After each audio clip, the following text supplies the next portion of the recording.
Hey everybody, Cam Capital here with a video on May 3rd, Monday, first trading day of the month of May, and we had some runners in the market today. So we had OCGN continue from last week. That's what we're going to look at first.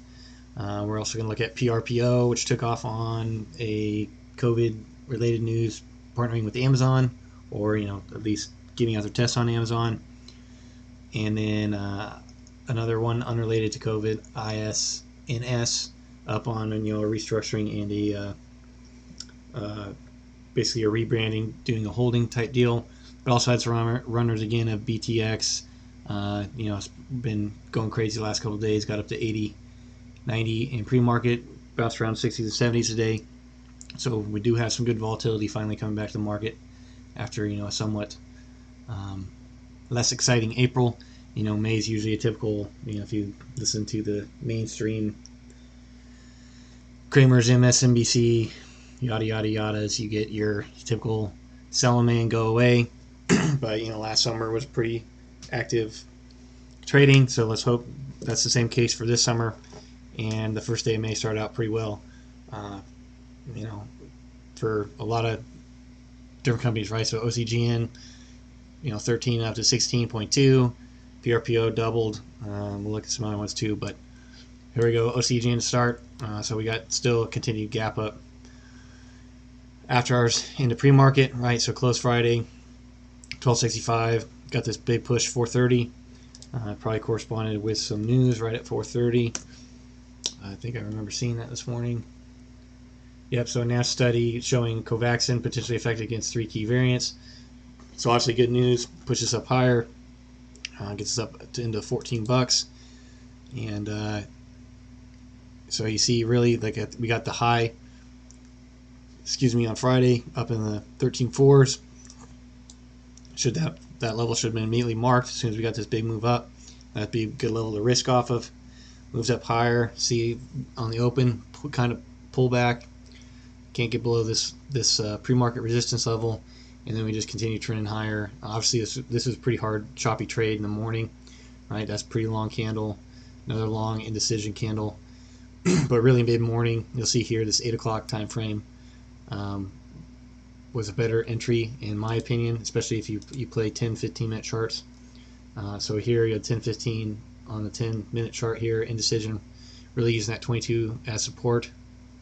And then on the 15-minute, as it's just going here, you really had a better, if you pair up the 3 and the 5 to the 10 as well, this 8 to 8:15 time frame, you had a couple hammers to enter off of and really play risk off each one, stair step up, and continue running on up to 16.2. I think there's a 5-minute chart we get a little outside. Yeah, so when we got the 16.2, at this time this was actually out at that red line at the top, which is 3 standard dev, take profit zone.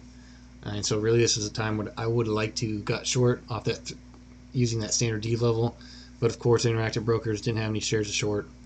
At this point in the day, definitely had it here in the morning when I wasn't short biased, but that's what happens sometimes. But again, we get some support off this 50 EMA, also earlier morning consolidation. End up pretty high, close to this high at least, 1568 up 2375 today. See kind of pulling back here after hours. There might be some news on it right now. Nope, there's not. But if we go out to the daily, you see we have been moving. I talked about this last week. It's kind of been in a J-hook pattern. J-hook pattern's been in play, especially, well, not especially with this candle. I've only ever seen a candle like this, really, with wheat stocks, and I was actually on a weekly chart. And on the weekly chart, it moved sideways a couple days, and then they collapsed. Like Tilray today on their merger news fell. So basically, if you had a fear of shares, you got screwed. But here you have a J-hook pattern. Curling up higher, gap up. So here, on the daily time frame, we still have move up higher, right? So the high for OCGN is at 877. That's basically corresponding right where that 3 standard D level is on the daily. So look to see if we can push that this week. Next we'll go PRPO. So lower price stock. You can see back here in August had a big spike all the way up to $8. Pulled back. Really been putting in a base. Between $1 and $2. like really about 175, 250. And then today news came out here. I'll pull it up. So launches its rapid COVID-19 antibody test on Amazon platform, Amazon.com's business platform. So anytime you pair up with Amazon, that's always going to be a good thing, in terms of money or stock price wise. Even though Amazon, after they blew out their earnings, they're actually down like 5% now, which is pretty hilarious, just how stupid the market is right now. But here, see here, massive green candle, right? Close right at the high, moving higher after hours. So if we're looking at here again, standard D levels, right? So here's outside 3 standard Ds, 515. You see we pushed that after hours and pulled back, I think, up to 5.5. So we ran into that 61.8 fib. We'll see on the 5-minute chart. But here, I mean, really, obviously we're going to include a ton of the volume off this bar prior, and then really there's only these 5 days, and then today's volume constituting a lot. But we do have, this 3.5 area if we're looking for a pullback, because a lot of times, I mean, this is a massive move, right? The open today, 184, 495. So basically tripled, or close up 171 on the day. So we go to 5-minute here. See, I didn't even see this in the morning until it was already up here around 2.9, and I didn't think it would keep going, but it did.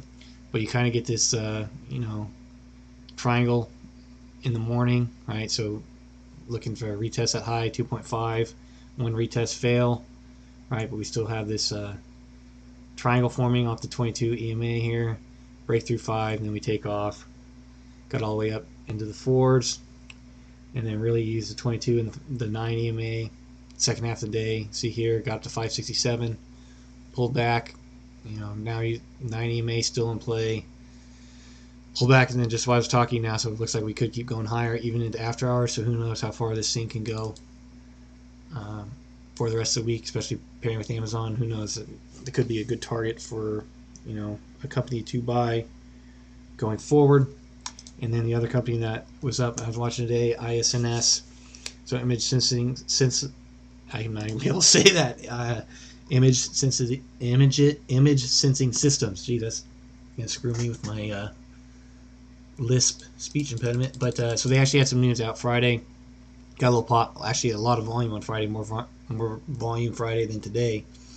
But they're doing a reorganization. They did a 12-cent dividend, and then they bought back 220K in shares. That 220K is not a huge amount, but they put out their earnings here just minutes ago, and that's why we have this huge pullback now. So pretty typical move by a smaller company. Put out some good news prior to earnings, and then get the price to go up, and then drop it back down. You could say similar thing happened with Microvision in this last week. But you see here in the morning, pretty quiet, and then once we break through this $6 area, right? So the highs yesterday, 607. So we go through 607, get a ton of volume to come in. Another flat, basically hour and a half consolidation, and then boom, we step her up using 22. Pretty big red candle. You see that's pretty typical here. A big red candle, and then we pull back, get a hammer here to enter off of in the 8s, and then another hammer off the 9 EMA, even higher. I was actually watching it around here, 9.85, looking to get short, and then IB didn't have shares at short. Glad they didn't on this case. And then takes off higher, and you can see here, got up to $13, now pulled back down below 10. So the earnings release might have killed this. So hopefully if you were playing this today, you took profits and only left a small runner after hours. And as you see here, if we go to the daily, basically new highs for this company, all the volumes just today. So that could have been a kill scenario here after hours as this video is being made. So that's what I got for you guys today. Hope you guys had a good day trading. Hope you guys had a great weekend. Videos will be back on normal schedule going forward. If you got anything for me in the comments, hit me up there. Appreciate you taking time to watch the videos, and we'll see you in the next one.